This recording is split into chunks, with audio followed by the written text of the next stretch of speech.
Sometimes the scariest rides aren't the ones you take at an amusement park. A few months ago, I was driving for Lyft, as I often do during the late night shifts. The roads are quieter, the tips are better, but there's a trade off.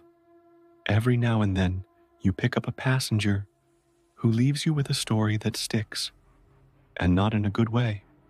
I've always considered myself a careful driver.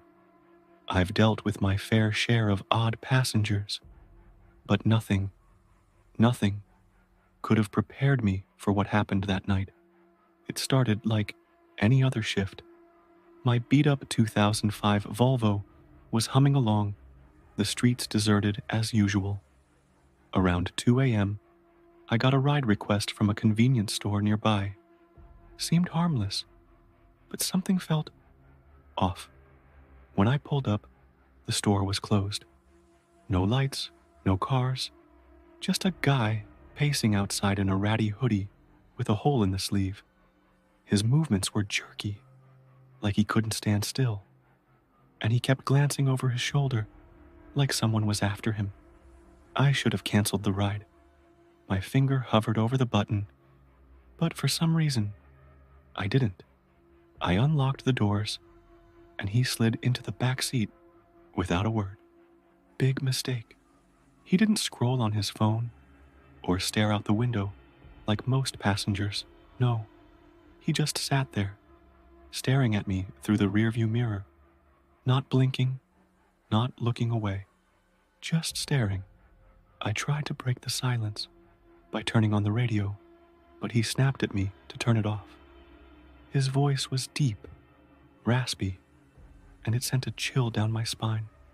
Then he started talking. "Ever pick up someone you shouldn't have?" he asked.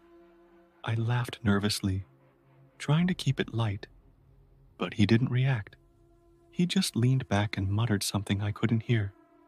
Then he started rambling about how he used to be an Uber driver until some punks stole from his car. The whole time, he was smiling. Not a normal smile. A creepy, unsettling grin that made my skin crawl. He ended his story with, "It's funny how much trust you put in someone sitting right behind you." That's when I realized I wasn't just dealing with a weird guy. I was dealing with a potential threat. The rest of the ride was a blur. He kept babbling, sometimes apologizing to someone who wasn't me, saying things like, "I didn't mean it," and "I'm a bad person." When we finally reached his stop, he yelled at me to pull over.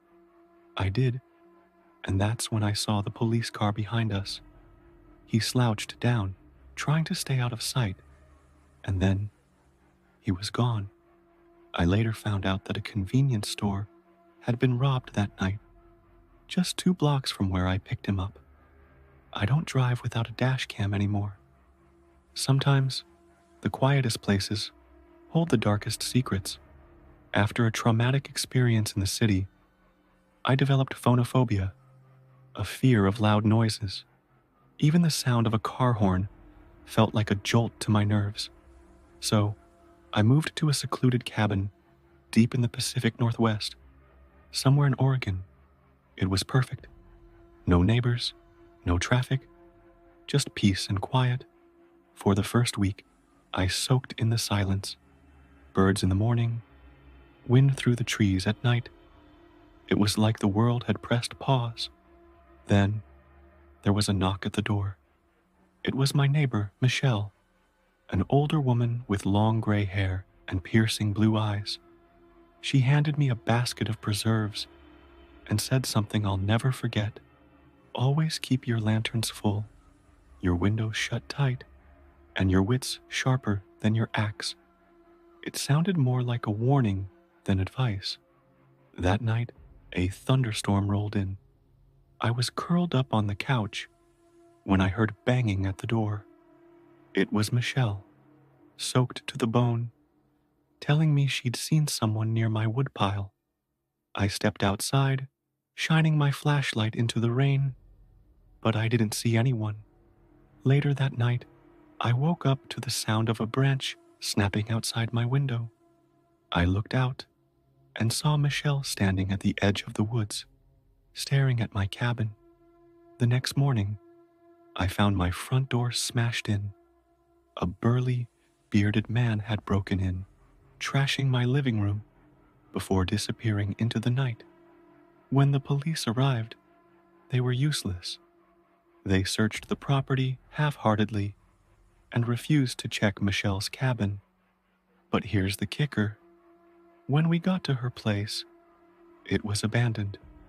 The cops said no one had lived there in decades.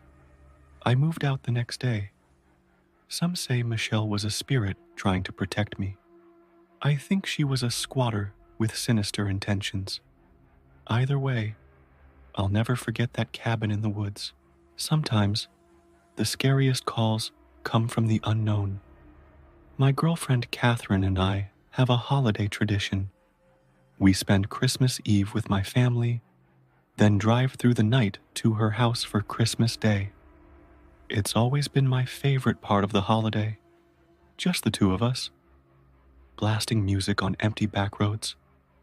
The world asleep around us. But this past Christmas, everything changed. We were halfway through the drive when my phone rang. It was an unknown number. I ignored it, thinking it was a scam call. Then it rang again, and again. The third time, I answered, ready to tell the caller off. But instead of a scam script, I heard static, and then a man's voice. "Hello, Luke." He knew my name, my address, details about my life that no stranger should know. I was about to pull over when he said the words that made my blood run cold. "I'm not here for you. I'm here for Catherine." I swerved off the road, my hands shaking. Catherine hung up the phone before I could say anything else. The rest of the drive was silent. No music, no conversation, just the weight of that call hanging over us. It's been a month, and I still don't have answers. No one knew about our drive that night except our families, and they swear they had nothing to do with it. I know he's going to call again. It's just a matter of time. Which story scared you the most? Let me know in the comments below.